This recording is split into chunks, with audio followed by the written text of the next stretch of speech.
নারীর নরম কোমল যে হাতে মেহেদি রং আর রঙিন চুড়ি শোভা পাওয়ার কথা, সেই কোমল হাতে এখন এভাবেই বোনা হয় তাঁত। সংসারে স্বাবলম্বী হতে পুরুষের পাশাপাশি তাদের এই চিরন্তন সংগ্রাম। নারী পুরুষের ভেদাভেদ না করে তারা এই কাজকে গ্রহণ করেছেন পেশা হিসাবে। ইতিমধ্যেই তাদের অনেকেই বিজয়ী হয়েছেন, ছিনিয়ে এনেছেন সফলতার সূর্য, হয়েছেন আত্মনির্ভরশীল। শাহিনুর খাতুন তাদেরই একজন। তিনি সিরাজগঞ্জ জেলার বেলকুচি উপজেলার কোনাবাড়ি চরের আমজাদ হোসেনের স্ত্রী। আমি মানব মুক্তি ভিটুয়ার প্রকল্পের থেকে প্রশিক্ষণ পাইয়া তাঁত পাইছি। এখানেই আমি শিখছি 10 দিনকার প্রশিক্ষণে। তো আগে আমার অবস্থা খুবই খারাপ ছিল, এখন আমরা দুইজনই রোজগার করি, ইনশাল্লাহ আমাদের সংসার এখন খুব ভালোভাবে চলে, মানে কোনো অভাব আমাদের সংসারে এখন নাই। একসময় পুরুষ মানুষেরা তাঁত বোনার কাজ করত আর মেয়েরা চরকায় সুতা কাটত, কিন্তু এখন আর সেদিন নেই। পুরুষের পাশাপাশি মেয়েরাও তাঁত বোনার কাজ করছেন। ঘরে বসেই তারা তৈরি করছেন শাড়ি, লুঙ্গি এবং গামছা। ফলে সংসারে বাড়তি আয় হচ্ছে, ক্রমশ দূর হচ্ছে অভাব নামের কালো বিড়াল।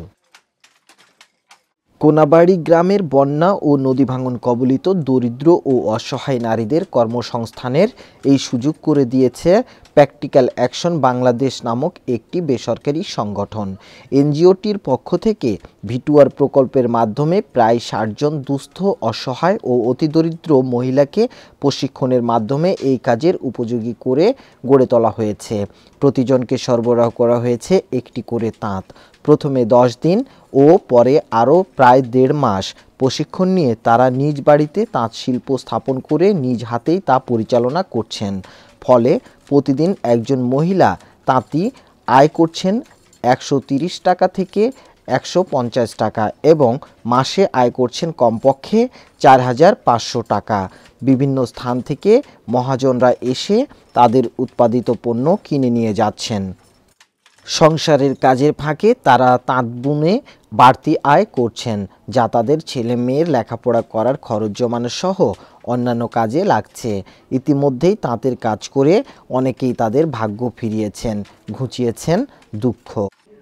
এই তাঁত বোনানোর কাজের ক্ষেত্রে প্র্যাকটিক্যাল অ্যাকশন বাংলাদেশ 60 জন মহিলাকে প্রথমে 10 দিনের ফর্মাল ট্রেনিং প্রদান করে। তারা তাদের বাড়িতে বসেই এই কাজটা করাতে তাদের ইনকামের রাস্তা সহজ হয়েছে এবং এই ইনকামের মাধ্যমে তাদের বাচ্চাদের লেখাপড়ার জন্য, তাদের দৈনন্দিন বিভিন্ন কাজের জন্য, বিভিন্ন কাজে তারা এই টাকা খরচ করতে পারছে এবং তাদের যে জেন্ডার রিলেশনশিপ সেটা ডেভেলপ হয়েছে এবং তাদের সামাজিকভাবে তারা মর্যাদা প্রাপ্ত হয়েছে।